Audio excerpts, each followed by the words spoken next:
Many are looking to the Amazon Kindle to help save the publishing industry.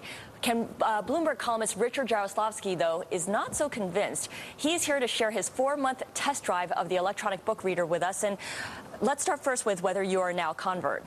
I am. I'm not a completely off ink and paper, but the convenience of the Kindle I find to be very, very compelling. And it's not a very big device, is it? No, it's not. In fact, you can get a look at it here, and this is actually a little bit bigger than the device itself because I've got the optional cover here, which I really found indispensable, not only because it makes it feel more like a book, but for protection purposes. But the actual device itself, if you can get a look at it, is very, very thin.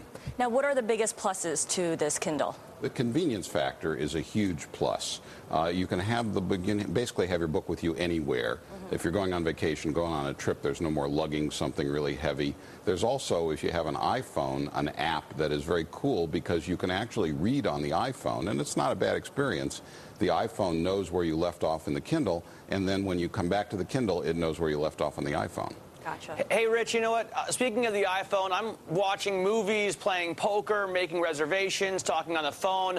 I'm guessing I could use the iPhone as a reader as well. Why isn't the Kindle more technologically advanced? Well, there's a couple of things. One is that the technology that they use on the Kindle, which is something called electronic paper, is still very much in its infancy. It's not in color. It's a grayscale. And it's being developed quite quickly, but it's still really in its infancy. The other thing is that the software, the design of the Kindle, the use of the Kindle, is not as elegant as you might find on a device like an iPhone, where they've really given a lot of thought to the interface. Turning pages is pretty easy, and that, luckily, is the biggest navigational thing you have to do on an iPhone, or rather on a Kindle.